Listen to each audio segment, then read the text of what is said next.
Hey gamers, this is going to be the last video of 2024, at least for most of you. Now if you're watching this as a YouTube or Patreon member, there's going to be one more video for the year. But for most people, this is it.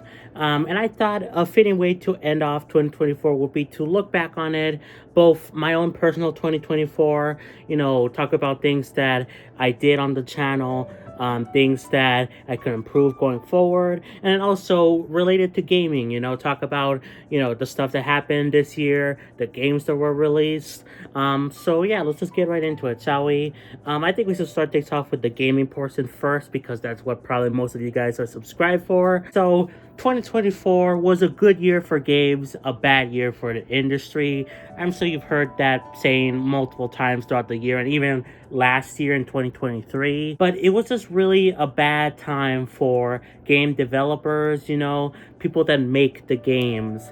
You saw way more layoffs. I think there were even more layoffs than in 2023, which already had a huge amount of layoffs, which is very disappointing because, we love games. We're gamers, we play games, but the reason those games exist is because people, make them and they love them and they love what they do. And to see them get let go because of dumb reasons, to be honest, like executives want more money and they want to follow the live service thing, or they want to save more money by cutting jobs, it's really bad for the industry, and it's very disappointing to see, especially considering we had a good amount of games that came out this year. I mean, the last video I did was talking about my top 10 games that I was happy came out in 2024. But there were like so many other games besides those 10 I mentioned. I even had like honorable mentions, and I did not even cover everything. There were like so much good stuff in 2024.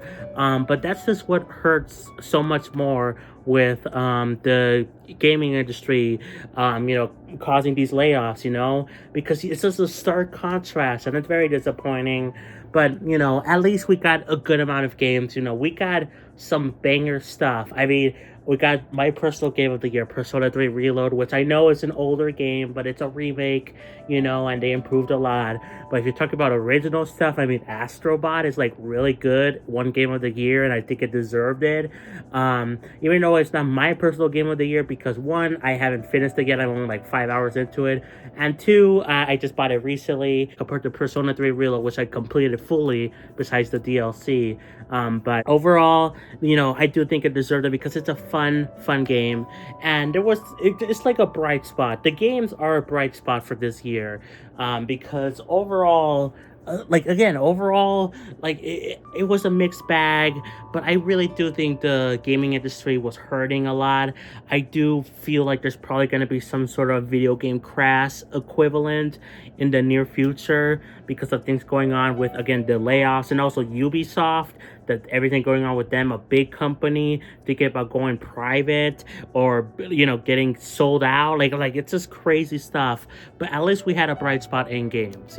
Also in 2024, we saw far more Switch 2 leaks, which I don't really believe in a lot of those leaks that come out. Even recently, there's been stuff about images about the Switch 2 by a guy named Next Handheld on like Reddit, which I don't know if I believe those leaks. There's like a logo that apparently got sewn off, but it looks like sideways or whatever. I don't even know if Nintendo will actually call the Switch 2 Switch 2. I feel like that's kind of dumb, not because they can't do it like other companies like Sony have done that before, but it will just be a weird thing to see Nintendo just randomly start doing now. But anyway, we saw more of that, and then because of that, we've seen the Switch kind of slow down a little bit. Although I feel like a lot of people keep saying like, oh, the Switch is slowing down like hard, this and that. They need to announce the Switch 2 immediately. The Switch hasn't slowed down that much. Like, yes, it has. Obviously, it's like 8 years on the market, but it's still pretty good, like momentum wise, especially in Japan. It keeps selling out in like number 1, number 2, but usually number 1, like in the like Famitsu sales chart. So like the Switch has slowed down, but not that much compared to what many people think, but it's still slowed down a bit. And you can kind of tell this, especially with Nintendo's output this year, which was kind of lacking in many ways. We had some good stuff, you know, we got Mario Party Jamboree, Echoes of Wisdom, Nintendo World Championships I think was a highlight of this year, even though people hate on that game. But we had good stuff this year that came out from Nintendo and even announced from Nintendo. I mean, Xenoblade X Definitive Edition, that was a crazy announcement. They didn't have a Nintendo Direct, like have it announced there, which is weird. In fact, they didn't even have Nintendo Directs really at all this year, which kind of proves my point about it being kind of a slower year for Nintendo to like ramp up for Switch 2. But Nintendo still had some good stuff, you know. Overall, I don't think this was a bad year for Nintendo. One of the weaker years for the Switch, but honestly, I feel like maybe even 2018, 2020, and even then I had Animal Crossing, but there's been, I think, more weaker years. And yeah, I just think overall this was still a good year for Nintendo Switch, especially because it is probably going to be the last year of the Switch, like as a full-on only console, because probably next year we would have the Switch 2, at least for like the second half of the year. We also saw the release of the PS5 Pro and some announcements from Sony finally. I don't know why Sony has been waiting to announce things. Like, they've been taking forever to announce things. In a way, I kind of like, and in fact, I kind of prefer when companies wait till a little bit closer towards release to announce games. But at the same time, when you suddenly see a company do this when before they would announce games far ahead of time, it's like a little bit weird. But, you know, we finally saw some new things from Sony get announced, you know, like the next game from Naughty Dog, Interstellar or something, whatever that game is called. We also saw Ghosts of Yote. But, you know, overall, those were good. But again, we haven't seen much of them, and they're not coming out this year. Again, we saw Astrobot release, but that was like the only major first-party Sony game. There's like other games that are kind of Sony games, you know, like Stellar Blade, but that's not like a Sony game, really. And then we also got other announcements like Death Stranding 2, which again, kind of Sony, but also kind of not, especially now that it's on Xbox and Hideo Kojima or whatever now owns the Death Stranding properly, like fully, which before I think Sony owned part of it. So we saw Sony adjacent announcements, but also some actual Sony stuff, which was nice because a lot of people have been asking for. But on the one hand, again, the PS5 Pro, which I still don't think it's necessary. I think it's a stupid thing. I hate that it's $700 plus the disc drive plus the stand. It's like a $900 system basically. Like, I hate that, and I don't like that Sony is taking advantage of the consumers, and especially Microsoft being down on its luck, which is another thing that happened this year. Microsoft kind of went bonkers. I mean, they're kind of always weird, Microsoft, but like this year they started to go full on like, oh, we're going third party, we're bringing our games to other consoles, which they, to be fair, they have done it before with stuff like Cuphead, Ori, you know, like some of those games have released on, you know, the Switch mostly, but also PlayStation. But this year we saw more games come out, and Microsoft themselves say, oh yeah, we're going to be doing even more stuff. They announced more stuff coming to like PS5, Switch. Indiana Jones is coming to PS5, and I don't really like that because I want competition. I know, look, there's benefits to having every single thing available on every single console. You don't have to pick all the consoles, you know, to play all the games that you really want. But at the same time, having exclusive games is just good for the industry, good for competition, because like if PlayStation makes a great game, Xbox will be like, oh, okay, let's make an equivalent of that, but let's try to make it better, you know, and it might surpass that original game, you know. But if everything is available on the same console, you know, like it's just kind of like a monopoly, I feel, in the making, which I don't really like. So yeah, overall, again, a bit mixed bag in terms of the company stuff, the higher up things, you know, like I mentioned, the layoffs and all that stuff, but also with the decisions like certain companies have been making, I don't really like, but you know, at least we got the games, which were a highlight of the year. But to be honest, I think that's gonna be it for the gaming portion of this video. I don't really have much else to say besides, I mean, again, good year for games, bad year for the industry, which is a thing most people have talked about. So I'm not saying anything new. I just kind of wanted to share my own perspective on things.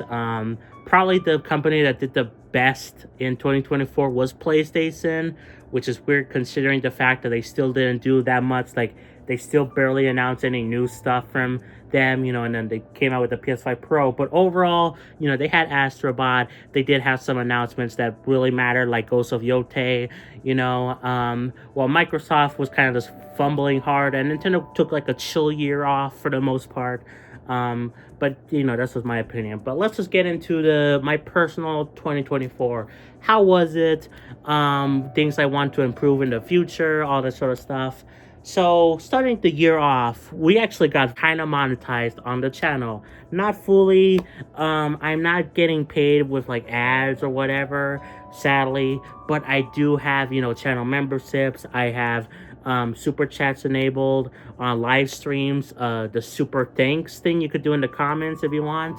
Like, I do have partial monetization, and I got that at the beginning of the year, like in January or something, which is really cool. Which, to be fair, I did technically get a donation last year in like November time, from the Sills, a YouTube channel over there. They gifted me like $250 on PayPal, which was very nice of them. And then of course, I also had a Patreon before. I still have a Patreon now, and I have a member there that I get like $1 every month, so I've been getting some money.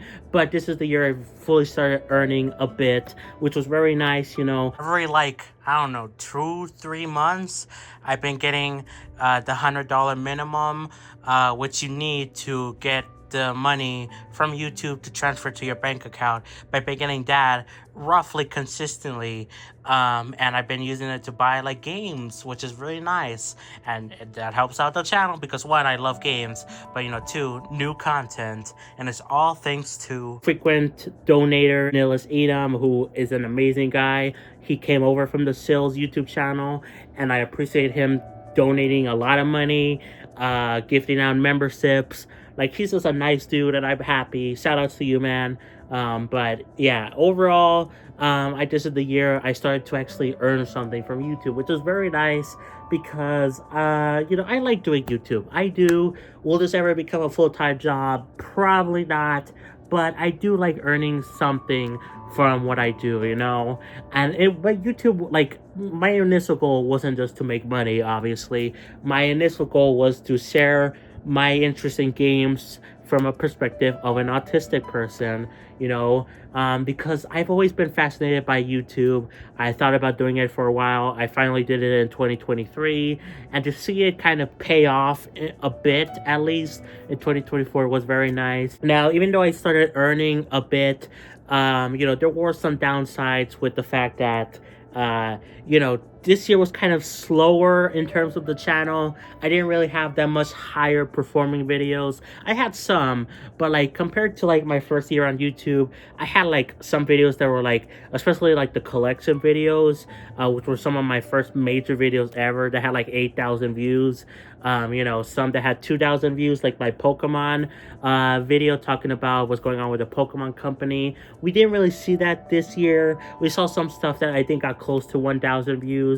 But again, views and all that stuff, it's a nice thing, obviously, but it's not like the be-all, end-all. I'm happy when my video gets like 5 views and like 3 people like it, I really like that, so overall, again, a bit slower in terms of that, but I'm still happy. I've also just been focusing a lot on myself, trying to better my own mental health, which does involve the YouTube channel. I've been trying to figure things out. Like, I had a stream schedule. I got rid of it. I'm going to give you guys a bit of a hint. I'm kind of thinking about bringing it back for the new year. No promises yet, but I'm kind of thinking about it. It could be like my New Year's resolution. But again, no promises yet. But I was just... I got rid of it because of my own mental health. Not that I can't stream, constantly. But, I just feel like it's a chore. So I kind of took that off. I also was finally dealt with my situation with Clarissa, who, if you don't know, Jehovah Witness girl, she like me. We had a whole thing. I made a couple videos and stuff about her, but she contacted me, and we kind of had a heart-to-heart conversation. It was a bit rough, but overall a very nice conversation. And that finally kind of allowed me to move on from her. I'm still not fully over her, like I'm like 90, I don't know, 5% over her. So still 5% lingering, but like, I'm mostly over her. And because of that, I felt a lot better about my own health, my own mental mindset. I even tried dating apps, which kind of worked for like a second, and I decided, you know what, I don't want to do it, because I rather focus on myself even more so. Like, I had someone I talked to on a dating app. Hinge is the one I used, who was someone I was very compatible with. They love video games, Persona specifically. That was really nice. We shared a lot of interests, a lot of shows we watched, like Criminal Minds. But the one problem was that she had a kid. So I don't think it would have worked out anyway. But eventually she stopped texting me. I think it's due to the fact that we were talking for like a full day, and I didn't make any move on like, oh, let's hang out, let's go on a date. I did not do that. So, you live and you learn, I guess. But I decided to put that in the back burner because, I just want to focus more on myself, because I already worked on myself a bit, but I wanted to focus more on myself, such as I'm trying to better my own health, like physically. I am somewhat overweight. I don't want to say I'm like overweight. I consider myself big bone, a little bit chubby, but like I feel fine. But I know really deep down that I am bigger. Like, I don't know, like 200 pounds is the last time I checked, which to be fair was like many years ago, but still, like, it was like a lot. And I've been trying to lose some weight by eating less, like eating 2 times a day, eating somewhat healthier stuff such as apples, bananas in between meals, and just like normal food in general, like eggs or tuna. I've also cut back on soda like completely. I only drink soda occasionally now when there's like a special thing going on, like Christmas. I drink soda then, but most of the time I just drink water with drink mix, Great Value drink mix. I call it Kool-Aid. It's not Kool-Aid, but like it kind of tastes like Kool-Aid. So overall, I've been trying to better myself, and also I've been trying to move around a bit more, going up and down the stairs more constantly. So I feel like overall I've been in a better mindset this year compared to last year for multiple reasons. My physical health, we're talking about, eating right. I also tried to fix my sleep schedule. That's not going too well, but the health thing, at least, is going decent. And then also my mental health, my mental mindset, that's going better with the thing with Clarissa. Finally being over with, I got closer from her. So yeah, overall, I think this was a good year for me personally. Again, some ups, some downs, especially with the YouTube channel. I know, what the views or whatever, higher traffic does matter, but I don't really care that much about it. And 2, I also know that a stream schedule is very important, but I just couldn't handle it. Like, I really couldn't. But I'm considering bringing it back maybe, but I don't know. I'll figure it out. But yeah, overall, not a bad year. I like this year. Hoping 2025 will be better. Again, I talked about how I'm thinking about bringing back a stream schedule and actually committing to it fully. So that could be like the New Year resolution. I, of course, also have other plans for the YouTube channel. I really want to work more on multi-streaming. I kind of started that towards the end of the year, which, to be fair, I also did at the beginning of the year. But I multi-stream occasionally, but I really want to commit fully to multi-streaming this coming year. Do most streams on Twitch, YouTube, and hopefully eventually Facebook again, because I used to stream on Facebook as well, but then they changed the requirements, so you need like 100 followers to do that, and I only have like 18. So if you want me to stream on Facebook, follow me there. But yeah, I want to really commit to that. I want to also commit to more higher quality videos. Towards the end of the year, especially because of Christmas, I've been uploading a lot of game clips, which is just very lazy content. I fully admit that. they're meant to be lazy. They're not meant to be any special videos, but I want to put actual big videos like to work for the most part, you know? So that's some of the goals I'm working to accomplish in 2025. Will I accomplish them? I guess we will wait and see. But to be honest, guys, I think that's going to be it for this video.